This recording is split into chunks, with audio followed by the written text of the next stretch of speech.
ओम शांति।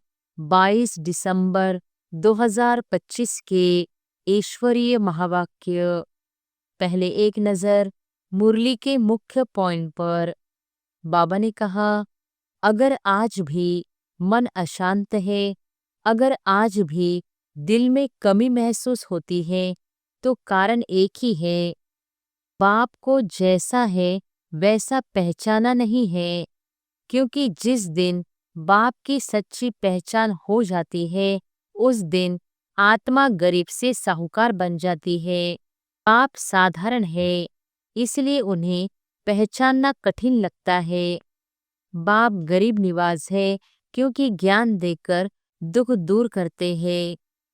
और फिर बाबा ने कहा, कपड़ा पैसा देना गरीब निवाजी नहीं, ज्ञान देना सच्ची सेवा है। ज्ञान से आत्मा अनाथ से सनाथ बनती है। सदा का साहूकार बनने का साधन सिर्फ ज्ञान और योग है। रूप बसंत बनना अर्थात स्वयं प्रकाशमान बनना, उत्साह देना दुखी आत्मा की निशानी है। और फिर लास्ट में बाबा ने कहा, मनसा वाचा कर्मना सुख देने वाला पुण्य आत्मा है। बाप को भूलना सबसे बड़ा निर्धनपना है। जिसके पास शांति नहीं, वह सबसे बड़ा गरीब है। आपकी शांति, आपकी स्थिति दूसरों के लिए प्रसाद बन जाए। अब समय आ गया है सेवा के कर्म के बंधन से भी मुक्त होने का। और अब सुनते हैं महावाक्यों को विस्तार से। मुरली का सार।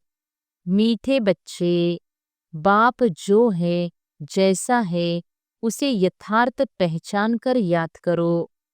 इसके लिए अपनी बुद्धि को विशाल बनाओ। प्रश्न है, बाप को गरीब निवास क्यों कहा गया है?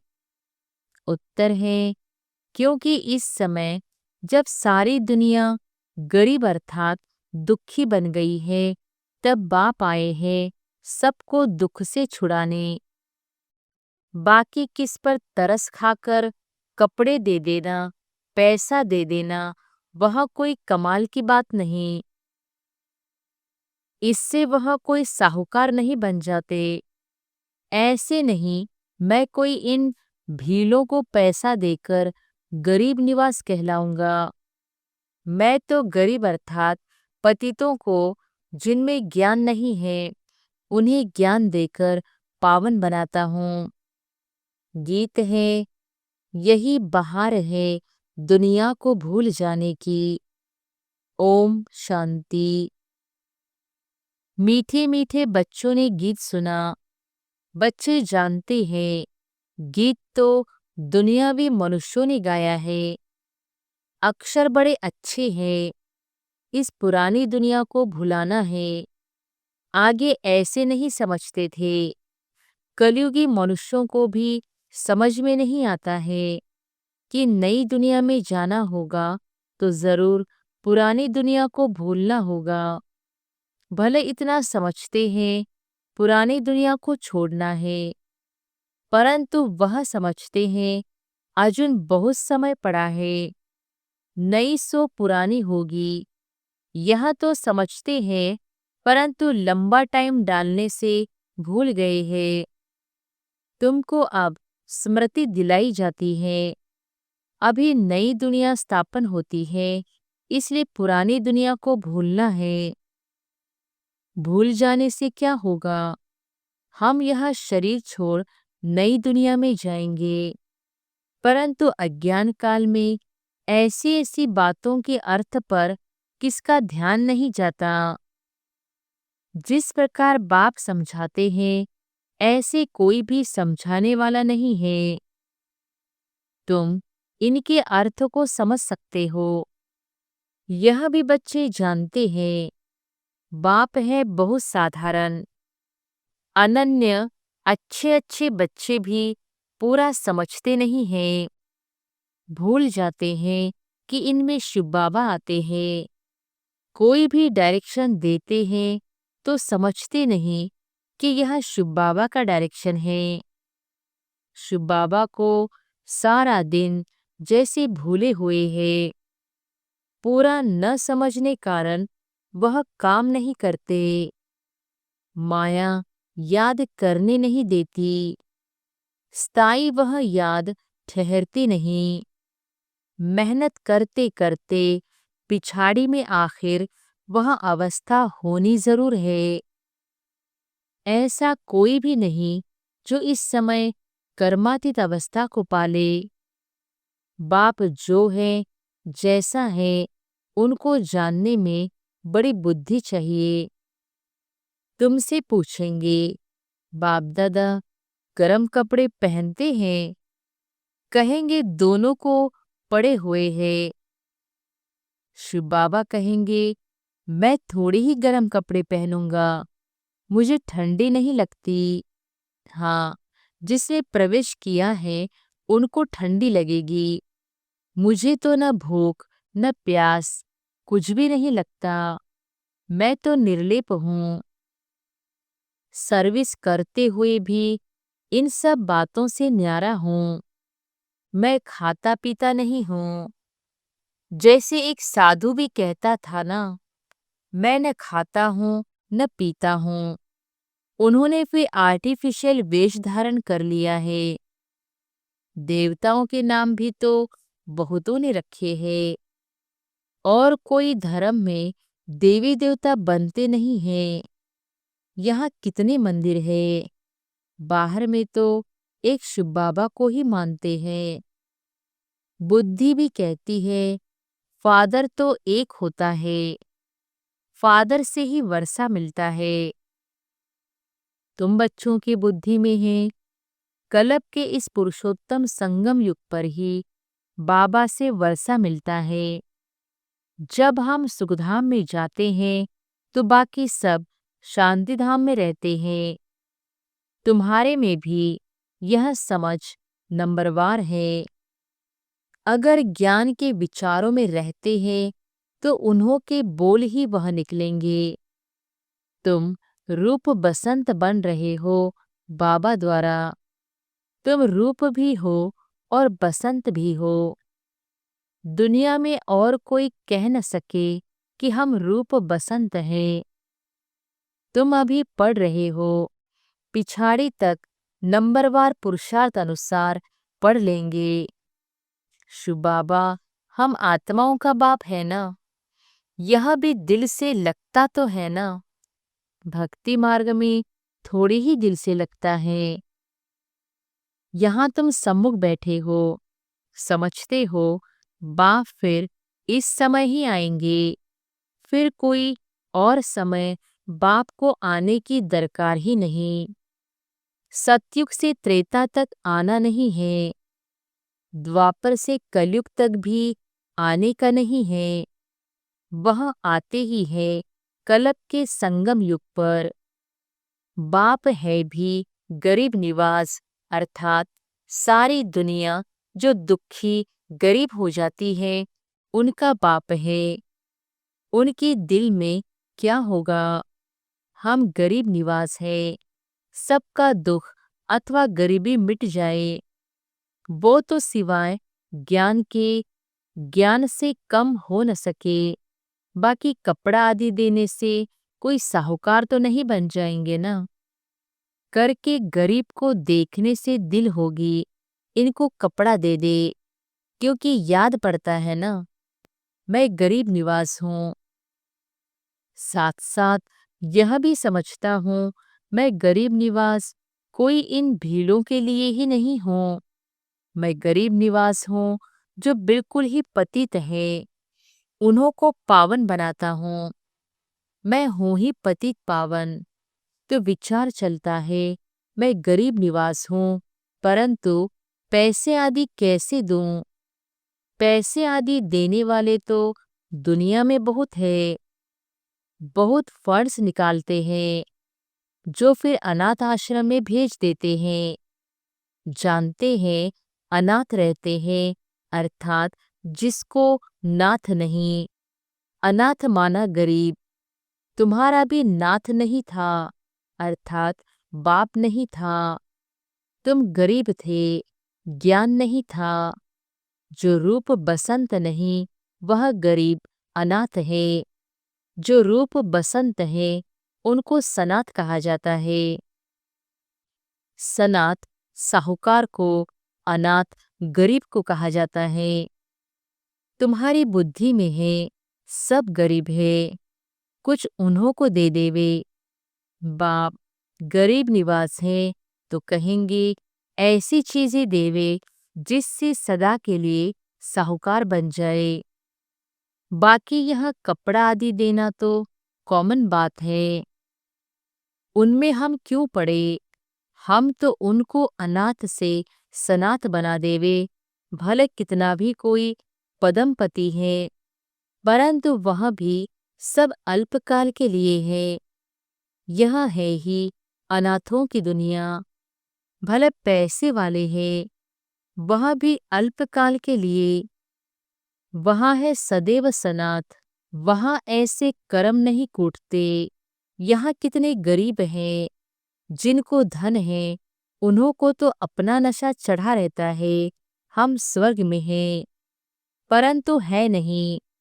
यह तुम जानते हो। इस समय कोई भी मनुष्य सनाथ नहीं है, सब अनाथ है। यह पैसे आदि तो सब मिट्टी में मिल जाने वाले हैं। मनुष्य समझते हैं हमारे पास इतना धन है जो पुत्र पोत्रे खाते रहेंगे, परंपरा चलता रहेगा, परंतु ऐसे चलना नहीं है। यहाँ तो सब विनाश हो जाएगा। इसलिए तुमको इस सारी पुरानी दुनिया से वैराग्य है। तुम जानते हो नई दुनिया को स्वर्ग, पुरानी दुनिया को नरक कहा जाता है। हमको बाबा नई दुनिया के लिए साहूकार बना रहे हैं। यह पुरानी दुनिया तो खत्म हो जानी है। बाप कितना साहूकार बनाते हैं।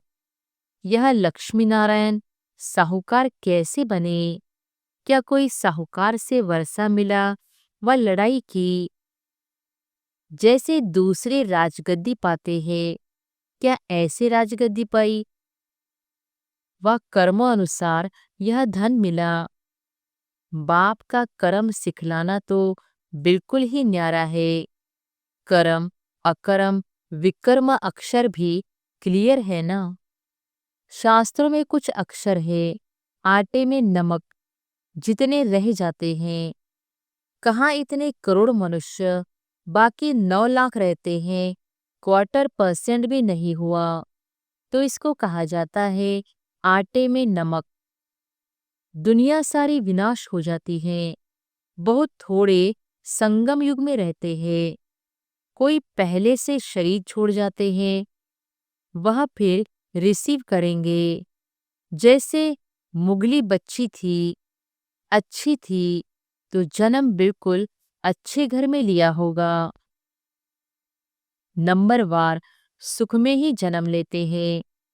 सुख तो उनको देखना है, थोड़ा दुख भी देखना है। कर्मातीत अवस्था तो किसकी हुई नहीं है। जन्म बड़े सुखी घर में जाकर लेंगे। ऐसे मत समझो यहाँ कोई सुखी घर है नहीं।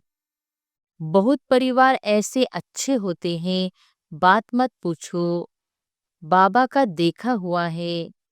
बहुएं एक ही घर में ऐसे शांत मिलाप में रहती है, जो बस सभी साथ में भक्ति करती है, गीता पढ़ती है।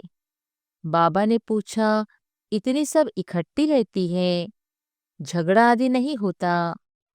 बोला, हमारे पास तो स्वर्ग है, हम सभी इकट्ठे रहते हैं, कभी लड़ते झगड़ते नहीं हैं, शांत में रहते हैं। कहते हैं यहाँ तो जैसे स्वर्ग है, तो जरूर स्वर्ग पास्ट हो गया है, तब कहने में आता है ना कि यहाँ तो जैसे स्वर्ग लगा पड़ा है। परंतु यहाँ तो बहुतों का स्वभाव स्वर्गवासी बनने का दिखाई नहीं देता। दास दासियां भी तो बनने हैं ना। यह राजधानी स्थापन होती है। बाकी जो ब्राह्मण बनते हैं, वह दैवी घराने में आने वाले हैं, परंतु नंबरवार हैं। कोई तो बहुत मीठे होते हैं, सबको प्यार करते रहेंगे, कभी किसको गुस्सा नहीं करेंगे। गुस्सा करने से दुख होता है। जो मनसा वाचा कर्मणा किसको दुख ही देते रहते हैं, उनको कहा जाता है दुखी आत्मा। जैसे पुण्य आत्मा, पाप आत्मा कहते हैं ना, शरीर का नाम लेते हैं क्या? वास्तव में आत्मा ही बनती है। सब पाप आत्माएं भी एक जैसी नहीं होती है, पुण्य आत्मा भी सब एक जैसी नहीं होती। नंबरवार पुरुषार्थ अनुसार होते हैं। स्टूडेंट खुद समझते होंगे ना कि हमारे कैरेक्टर्स अवस्था कैसी है, हम कैसे चलते हैं। सबको मीठा बोलते हैं, कोई कुछ कहे हम उल्टा सुल्टा जवाब तो नहीं देते हैं। बाबा को कई बच्चे कहते हैं, बच्चों पर गुस्सा आ जाता है। बाबा कहते हैं जितना हो सके प्यार से काम लो, निर्मोही भी बनना चाहिए। यह तो तुम बच्चे समझते हो, हमको यह लक्ष्मी नारायण बनना है। एम ऑब्जेक्ट सामने खड़ी है, कितनी ऊंच एम ऑब्जेक्ट है, पढ़ाने वाला भी हाईएस्ट है ना। श्री कृष्ण की महिमा कितनी गाते हैं, सर्वगुण संपन्न, 16 कला संपन्न। अब तुम बच्चे जानते हो हम वह बन रहे हैं। तुम यहाँ आए ही हो यह बनने के लिए। तुम्हारी यह सच्ची सत्यनारायण की कथा है ही नर से नारायण बनने की। अमर कथा है अमरपुरी जाने की। कोई सन्यासी आदि इन बातों को नहीं जानते। कोई भी मनुष्य मात्र को ज्ञान का सागर व पतित पावन नहीं कहेंगे। जबकि सारी सृष्टि ही पतित है, तो हम पतित पावन किसको कहे? कहाँ कोई पुण्य आत्मा हो न सके। बाप समझाते हैं यह दुनिया पतित है, श्री कृष्ण है अव्वल नंबर, उनको भी भगवान नहीं कह सकते। जन्म मरण रहित एक ही निराकार बाप है, गाया जाता है शिव परमात्माए नमः। ब्रह्मा विष्णु शंकर को देवता कहे, वे शिव को परमात्मा कहते हैं। तो शिव सबसे ऊपर हुए ना, वह है सबका बाप। वर्षा भी बाप से मिलना है। सर्वव्यापी कहने से वर्षा नहीं मिलता है। बाप स्वर्ग की स्थापना करने वाला है, तो जरूर स्वर्ग का ही वर्षा देंगे। यह लक्ष्मी नारायण है नंबर 1। पढ़ाई से यह पद पाया। भारत का प्राचीन योग क्यों नहीं मशहूर होगा, जिससे मनुष्य विश्व का मालिक बनते हैं। उसको कहते हैं सहज योग, सहज ज्ञान। है भी बहुत सहज। एक ही जन्म के पुरुषार्थ से कितनी प्राप्ति हो जाती है। भक्ति मार्ग में तो जन्म बाई जन्म ठोकरे खाते आए, मिलता तो कुछ भी नहीं। यह तो एक ही जन्म में मिलता है, इसलिए सहज कहा जाता है। सेकड़ में जीवन मुक्ति कहा जाता है। आजकल तो देखो कैसे कैसे इन्वेशन निकालते रहते हैं। साइंस का भी वंडर है, साइलेंस का भी वंडर देखो कैसा है। वह सब कितना देखने में आता है। यहाँ कुछ नहीं है। तुम शांति में बैठे हो, नौकरी आदि भी करते हो, हथ काड़े, दिल यार्डे, और आत्मा के दिल यार तरफ आशिक माशुक भी गाए हुए हैं ना। वह एक दो की शक्ल पर आशिक होते हैं। विकार की बात नहीं रहती। कहाँ भी बैठे याद आ जाएंगे। रोटी खाते रहेंगे, बस सामने उनको देखते रहेंगे। अंत में तुम्हारी यह अवस्था हो जाएगी, बस बाप को ही याद करते रहेंगे। अच्छा।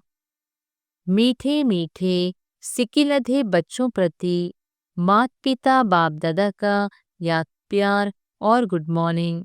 रूहानी बाप की रूहानी बच्चों को नमस्ते। धारणा के लिए मुख्य सार। पहली पॉइंट, रूप बसंत बन, मुख से सदा सुखदाई बोल बोलने हैं, दुखदाई नहीं बनना है। ज्ञान के विचारों में रहना है, मुख से ज्ञान रतन ही निकालने हैं। दूसरी पॉइंट, निर्मोही बनना है, हर एक से प्यार से काम लेना है, गुस्सा नहीं करना है। अनाथ को सनाथ बनाने की सेवा करनी है। वरदान है, अपने फरिश्ते रूप द्वारा गति सद्गति का प्रसाद बांटने वाले मास्टर गति सद्गति दाता भव। अपने फरिश्ते रूप द्वारा गति सद्गति का प्रसाद बांटने वाले मास्टर गति सद्गति दाता भव।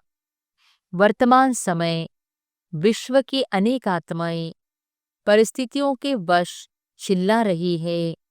कोई महंगाई से, कोई भूख से, कोई तन के रोग से, कोई मन की अशांति से। सबकी नजर टॉवर ऑफ पीस की तरफ जा रही है। सब देख रहे हैं, हाहाकार के बाद जय जयकार कब होती है। तो अब अपने साकारी फरिश्ते रूप द्वारा विश्व के दुख दूर करो। गति सद्गति दाता बन, भक्तों को गति और सद्गति का प्रसाद बांटो। स्लोगन है, मन को इतना शक्तिशाली बना लो जो कोई भी परिस्थिति मन को हलचल में न ला सके। अव्यक्त इशारे। अब संपन्न व कर्मातीत बनने की धुन लगाओ। अब सेवा के कर्म के भी बंधन में नहीं आओ। हमारा स्थान, हमारी सेवा, हमारे स्टूडेंट, हमारी सहयोगी आत्माएं, यह भी सेवा के कर्म का बंधन है।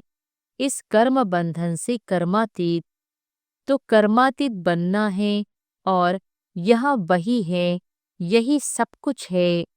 यह महसूसता दिलाए, आत्माओं को समीप ठिकाने पर लाना है। अच्छा, ओम शांति।